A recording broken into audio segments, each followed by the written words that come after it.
नमस्कार दोस्तों। हमारे वायुमंडल में जो ऑक्सीजन का परसेंट है वो 21% ऑक्सीजन पाया जाता है और उस ऑक्सीजन का जो मुख्य स्रोत है वो पेड़ पौधे होते हैं। तो जब हमें घर के फर्नीचर बनाने होते हैं तो उन पेड़ों की कटाई करनी होती है। तो किस समय पर उन पेड़ों की कटाई की जाए कि जो हमारे वायुमंडल में ऑक्सीजन लेवल है उस पर किसी प्रकार का इफ़ेक्ट ना पड़े।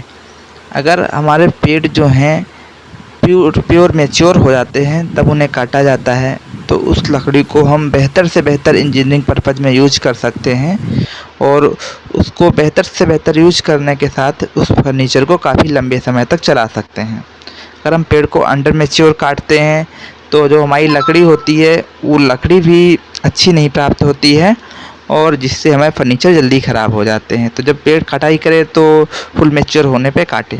तो हम लोग अब बात करते हैं जो पेड़ होते हैं बेसिकली कितने प्रकार से होते हैं और जो पेड़ का पार्ट होता है वह किस प्रकार लिया जाता है। तो किसी पेड़ का जो सबसे ऊपरी भाग होता है जिसमें पत्तियां लगी होती हैं उससे हम लोग उस पेड़ के क्राउन का नाम देते हैं।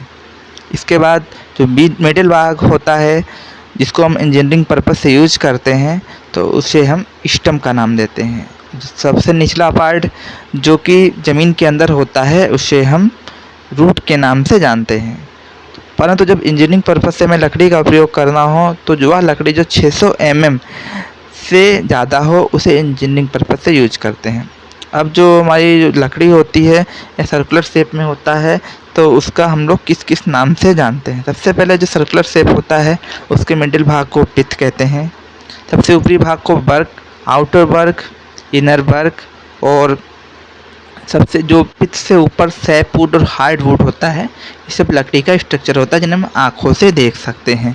परंतु इस प्रकार टिम्बर को और 3 भागों में बांट दिया जाता है। जब टिम्बर हमारे खड़ी हुई अवस्था में होता है तो उसे हम लाइव टिम्बर का नाम देते हैं, परंतु जब टिम्बर को काट दिया जाता है तो टिम्बर हमारा गिर जाता है ज़मीन पे तो उस टिम्बर को डेड टिम्बर, और जब टिम्बर को एक भाग से दूसरे भाग में कन्वर्ट कर दिया जाता है तो हम उसे कन्वर्टेड टिम्बर कहते हैं। उस कन्वर्टेड टिम्बर को हम लोग फर्नीचर में यूज करते हैं। तो धन्यवाद दोस्तों। अगर वीडियो पसंद आया हो तो लाइक करें, शेयर करें, सब्सक्राइब करें। Thank you so much.